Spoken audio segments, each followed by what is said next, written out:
हाय दोस्तों, सफलता एक्सप्रेस में आपका स्वागत है।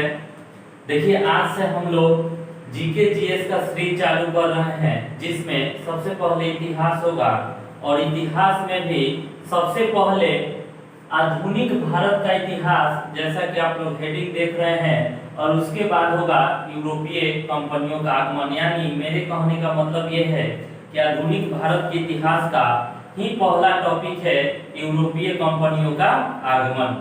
चलिए ध्यान से समझिए।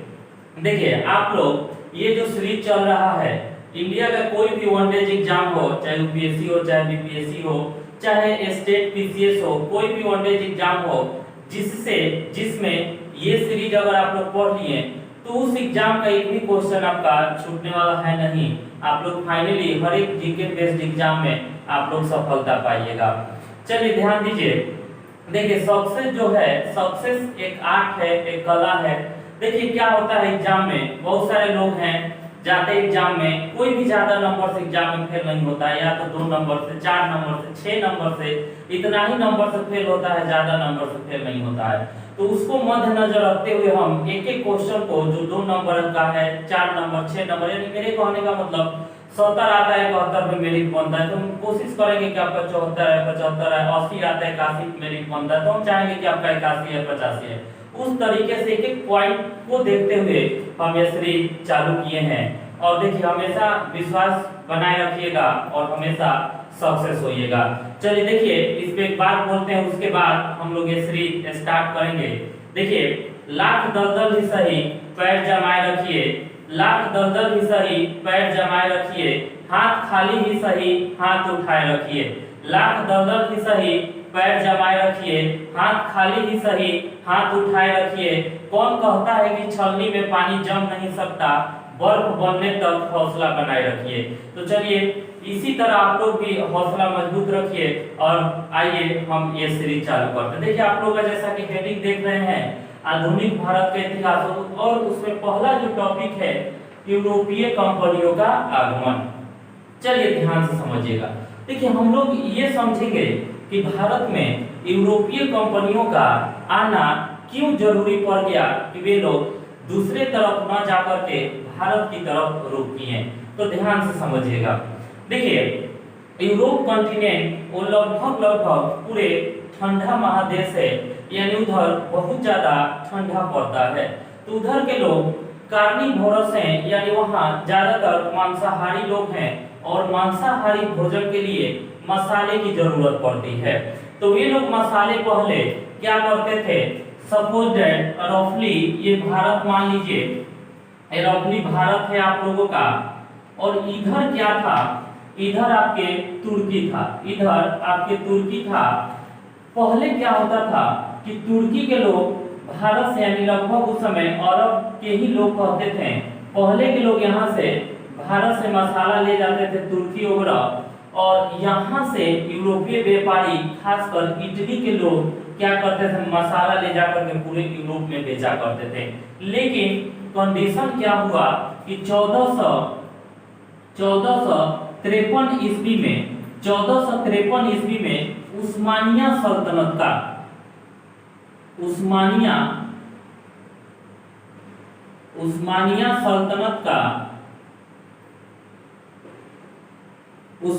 सल्तनत का इस पूरे तुर्की पर क्या हो गया, कब्जा हो गया। उस समय इसको हम लोग कुस्तुनतुनिया कहते थे। उस समय इसको हम लोग कुस्तुनतुनिया कहते थे। उस समय इसका नाम कुस्तुनतुनिया था। यानी मेरे कहने का मतलब कि 1453 ईस्वी में उस्मानिया सल्तनत ने इस पूरे कुस्तुनतुनिया पर क्या कर लिया, कब्जा कर लिया। अब यहाँ यूरोपीय व्यापारियों को बहुत दिक्कत होने लगा, क्योंकि यहाँ से मसाला जाता ही नहीं था, और जाता भी था तो यूरोपीय कॉन्टिनेंट के जो भी लोग थे उनको मसाला उनके यहाँ ले जाने की कोई अनुमति नहीं थी। अब यूरोपीय जो भी कंपनियां थी, या यूरोप में जो भी लोग थे, उनको बहुत ज्यादा दिक्कत होने लगा तो उसी समय सबसे आगे आया पुर्तगाल और स्पेन। ये लोग चाहे कि हम लोग कहाँ मसाला है हम लोग उसको खोजेंगे, और ये लोग फाइनली जानते भी थे कि मसाला आता है भारत से, लेकिन ये लोग जानते नहीं थे कि इस पूरे वर्ल्ड में भारत है कहाँ। तो चलिए ध्यान से समझिएगा, आगे हम लोग देखते हैं कि कैसे वे लोग भारत के पास पहुंचते हैं। देखिए कंडीशन क्या होता है, देखिए क्या होता है। सबसे पहले भारत की खोज करने के लिए, सबसे पहले भारत की खोज करने के लिए स्पेन का, ये हम लिखे दिए, स्पेन का कोलंबस नामक व्यक्ति निकलता है भारत की खोज करने के लिए। ये क्या करता है कि अमेरिका के पास कैरिबियन द्वीप है, अमेरिका और मेक्सिको के पास कैरिबियन द्वीप है, उसी का क्या करता है कि खोज कर देता है। और फाइनली कुछ दिनों तक लोग जानते हैं कि कैरिबियन द्वीप के जो लोग हैं वे क्या है, भारतीय हैं। लेकिन वहां तो मसाला मिल नहीं रही थी, लेकिन तभी भी लोग जानते थे कि यही भारत है। लेकिन फाइनली क्या हुआ, उसके बाद पुर्तगाल के राजा कहते हैं कि नहीं, वे भारत नहीं है। वे भारत की खोज करने के लिए दूसरे दूसरे लोगों को भेजते हैं। सबसे पहले पुर्तगाल से 1487 ईस्वी में, 1487 ईस्वी में बार्थोलोमेओ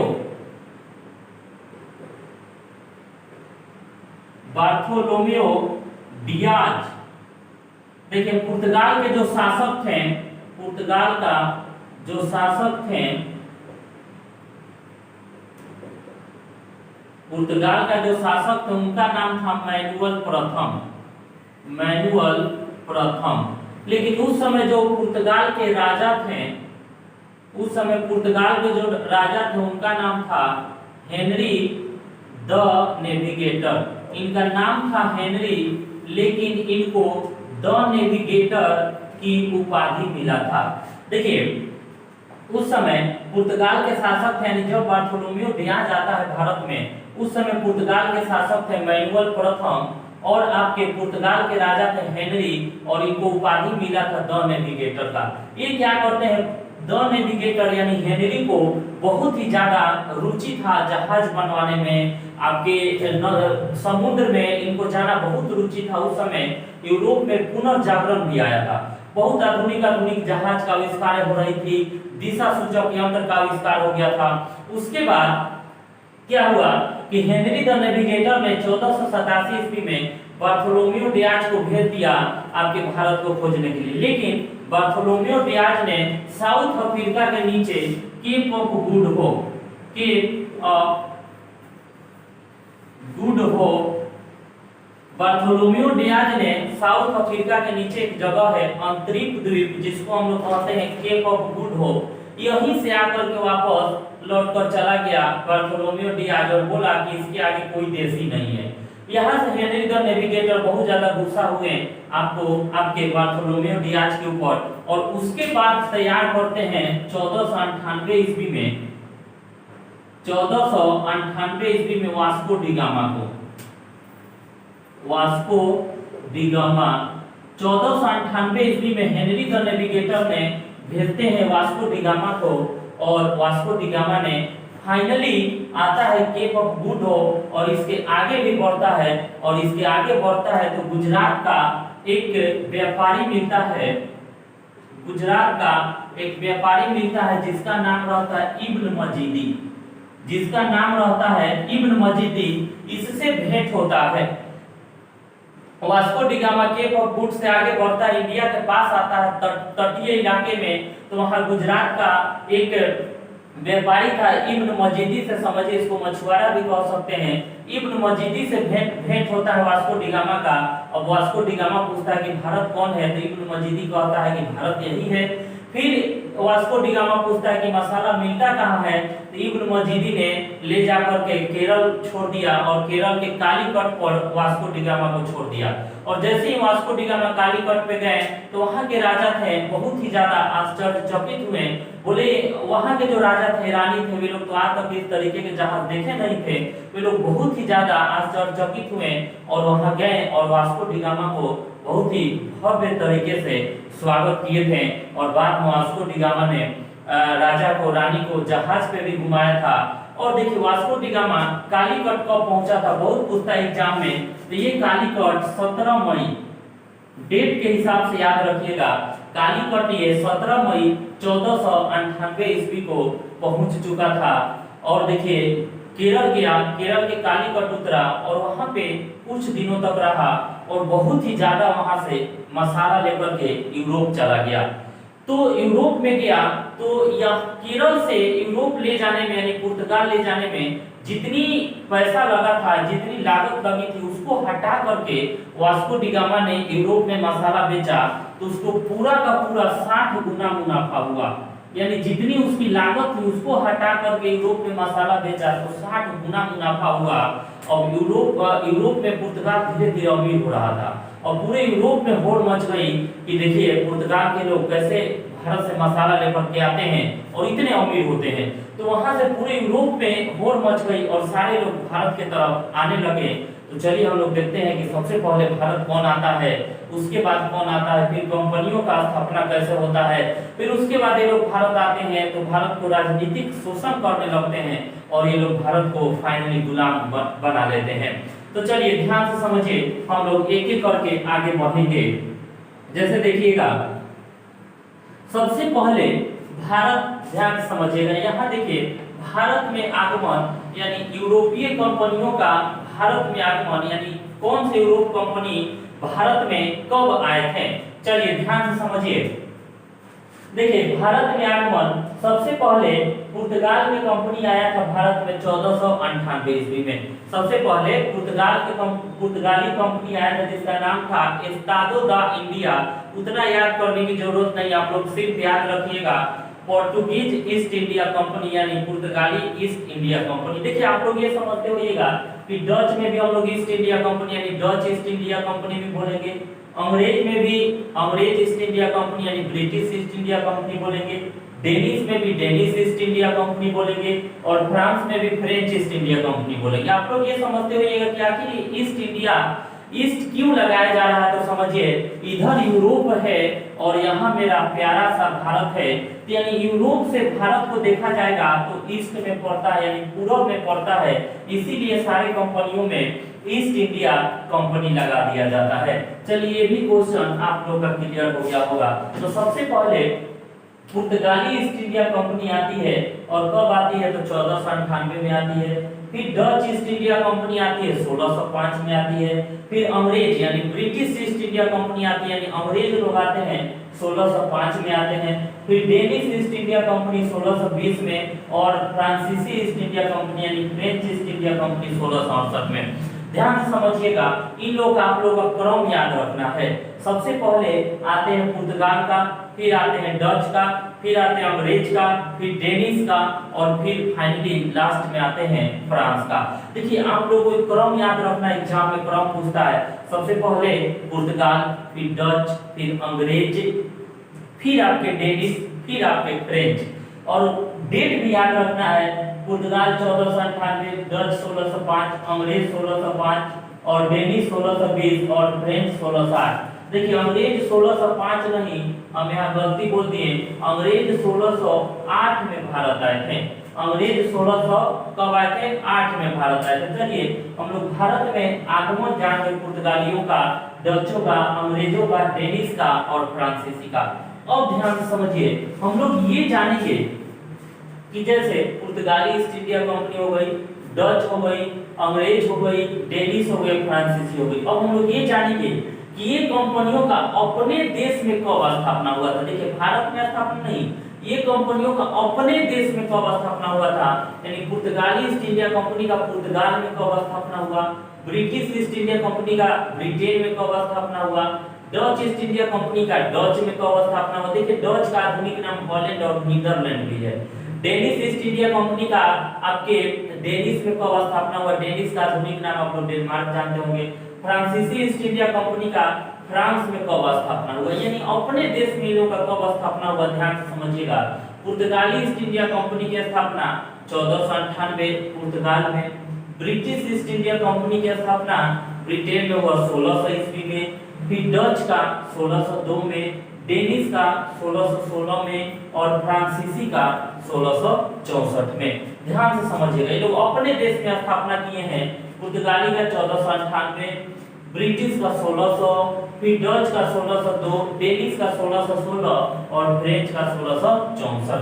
कोई दिक्कत यहाँ तक कोई दिक्कत नहीं होनी चाहिए। देखिए उस समय तक पूरे सब लोग पूरे हर एक जगह खोज की स्थिति लग गई थी कि इसको कौन खोजा, इसको कौन खोजा, ब्राजील को कौन खोजा, ऑस्ट्रेलिया को कौन खोजा, भारत को कौन खोजा, ये भी एग्जाम में पूछता है। चलिए हम यहाँ बता देते हैं। देखिए ब्राजील को एक पुर्तगाली यात्री था गैब्रियल, ब्राजील को खोजने वाला पुर्तगाली यात्री था गैब्रियल, जो ब्राजील को गैब्रियल ने 1500 ईस्वी में खोजा था। ब्राजील को गैब्रियल ने 1500 ईस्वी में खोजा था और अमेरिका को कोलंबस ने 1492 ईस्वी में खोजा था और कोलंबस आपके स्पेन का रहने वाला था। फिर देखिए भारत को वास्को डी गामा ने 1498 में खोजा था और ये आपके पुर्तगाल का रहने वाला था। ऑस्ट्रेलिया को कुक ने खोजा था, इसका पूरा नाम टिम कुक भी है, ये ब्रिटेन का रहने वाला था और ये 1770 में खोजा था। देखिए न्यूजीलैंड और तस्मानिया को तस्मान नामक व्यक्ति खोजे थे और ये हॉलैंड के रहने वाले थे। हॉलैंड का ही नाम डच और नीदरलैंड है। कोई दिक्कत यहाँ तक नहीं होनी चाहिए। चलिए ध्यान से समझिएगा। ब्राजील को गैब्रियल खोजा था, अमेरिका को कोलंबस खोजा था, भारत को वास्को डी गामा खोजा था, आपके न्यूजीलैंड और तस्मानिया को तस्मान खोजा था, ऑस्ट्रेलिया को कुक खोजा था। चलिए ध्यान से समझिए। हम लोग ये जान गए कि भारत में कंपनियों का आगमन कब हुआ, फिर इनका अपने देश में स्थापना कब हुआ, फिर ये जान गए कि कौन से देश को कौन व्यक्ति खोजे, कब खोजे और कहाँ के थे, वे सारे हम लोग जान गए। अब चलिए हम लोग ये जानते हैं कि यूरोपीय जो कंपनी है भारत में आए तो भारत में अपनी कंपनियों का स्थापना कहाँ किए और कब किए, ये हम लोग जानते हैं। चलिए ध्यान दीजिएगा। देखिए भारत में यूरोपीय कंपनियों का स्थापना, देखिए कंफ्यूज ना होइएगा, ये जो स्थापना है अपने देश में लोग स्थापना किए हैं, लेकिन भारत में ये लोग अपना ऑफिस यानी ये अपना कारखाना कहाँ लगाए हैं, ध्यान से समझिएगा। देखिए भारत में यूरोपीय कंपनियों का स्थापना यानी पुर्तगाल आया तो कोचीन में अपना कारखाना लगाया 1503 ईस्वी में। ध्यान से समझिएगा। पुर्तगाल 1498 में आता है आपके भारत में और केरल के कोचीन में 1503 में क्या लगा देता है, कारखाना लगा देता है। फिर देखिए डच आता है आपके 1605 में भारत में और 1605 में ही आंध्र प्रदेश के मसूलीपट्टनम में अपना क्या करता है, कारखाना लगा देता है। फिर देखिए अंग्रेज आते हैं 1608 ईस्वी में और सूरत में, देखिए अंग्रेज जब आते हैं आपके 1608 में, उस समय भारत में मुगल वंश के शासक जहांगीर का शासन था। तो वहां जाते हैं, जहांगीर ने इन लोगों को सूरत में जहांगीर ने इन लोगों को सूरत में कारखाना खोलने की इजाजत दे देती है।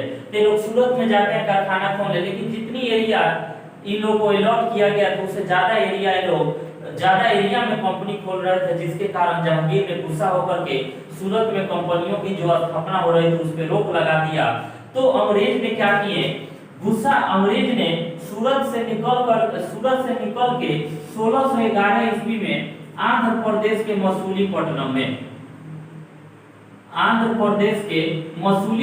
में अपना कारखाना लगा दिए और यहाँ तो सूरत में 1608 में स्टार्ट किए थे कारखाना लगाना, लेकिन जहांगीर ने इसको रोक देता है।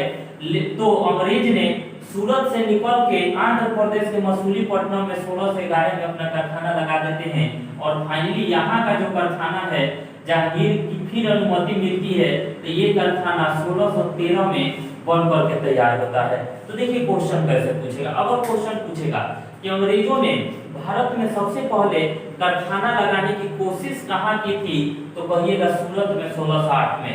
लेकिन अगर क्वेश्चन पूछे कि अंग्रेजों ने भारत में सबसे पहले सफल पूर्वक कारखाना कहाँ स्थापित की, तो मसूलीपट्टनम में 1611 ईस्वी में और सूरत वाला कारखाना 1613 में बनकर तैयार हुआ था। फिर देखिए डेनिश आए आपके 1620 ईस्वी में भारत में आए और डेनिश आपके ट्रैंकूवर में ही 1620 ईस्वी में, तमिलनाडु में एक जगह है ट्रैंकूवर और 1620 में ये क्या करते हैं, ट्रैंकूवर में अपना कारखाना लगा देते हैं। फिर देखिए फ्रांसीसी आते हैं 1668 में और ये भी सूरत में 1668 में क्या करते हैं, अपना कारखाना लगा देते हैं। चलिए देखिए पुर्तगाल आता है भारत में 1498, कारखाना लगाता है केरल के कोच्चि में 1503 में। डच आता है 1605 में और कारखाना लगा देता है 1605 में ही आंध्र प्रदेश के मसूलीपट्टनम में। फिर देखिए अंग्रेज आते हैं 1660 में, अंग्रेज को भी 1660 में कारखाना लगाने की अनुमति मिल रही थी, लेकिन कुछ कारण वजह से जहांगीर ने माना कर दिया, तो ये लोग 1611 में मसूलीपट्टनम में अपना कारखाना लगा लिए और फाइनली सूरत वाला कारखाना 1613 में बनकर तैयार हुआ। फिर देखिए डेनिश आते हैं 1620 में और तमिलनाडु के ट्रैंकूवर में ही 1620 में अपना एक कारखाना लगा देते हैं। और फ्रांसीसी यानी फ्रेंच ईस्ट इंडिया कंपनी आती है 1668 में और ये भी 1668 में सूरत में ही अपना कारखाना लगा देते हैं। तो चलिए इस क्लास में हम लोग ये जाने कि फ्रांस पूरे यूरोप के कंपनियों का भारत आना क्यों जरूरी पड़ा और कैसे उस्मानिया सल्तनत का 1453 में आपके तुर्की यानी उस समय के कुस्तुनतुनिया पे कैसे कब्जा हुआ। उसके बाद से सारे यूरोप यात्रियों ने भारत में आना प्रारंभ किया और आपसे बता दिए सारा कि कब आए, उनके देश में कब स्थापना हुआ, फिर ये भी बता दें कौन सा देश को कौन खोज किया और फिर आप लोगों से ये भी बता दिए कि भारत में इन लोगों का कहां-कहां कंपनियां की स्थापना हुआ था। चलिए ध्यान से समझिएगा। अब हम लोग आगे चलेंगे, इसके बाद हम लोग एक एक करके पढ़ेंगे। सबसे पहले पढ़ेंगे कि पुर्तगाली ईस्ट इंडिया कंपनी आई थी भारत में तो क्या क्या की, इसके कौन कौन से गवर्नर जनरल रहे। फिर हम लोग पढ़ेंगे आपके डच ईस्ट इंडिया कंपनी के भारत में आई थी, उसके कौन कौन से गवर्नर जनरल कैसे भारत में ये शोषण किए। फिर अंग्रेज का पढ़ेंगे, फिर डेनिश का पढ़ेंगे, फिर फ्रेंच का पढ़ेंगे, एक एक करके सारे हम लोग चलेंगे। तो चलिए एक बार हम लोग रिकॉल कर लेते हैं। देखिए पुर्तगाली ईस्ट इंडिया कंपनी आती है 1498 में, डच ईस्ट इंडिया कंपनी आती है भारत में 1605 में, अंग्रेज ईस्ट इंडिया कंपनी यानी ब्रिटिश ईस्ट इंडिया कंपनी 1608 में, फिर डेनिश 1620 में और फ्रांसीसी 1668 में आती है। कोई दिक्कत यहाँ तक? चलिए ध्यान से समझिएगा।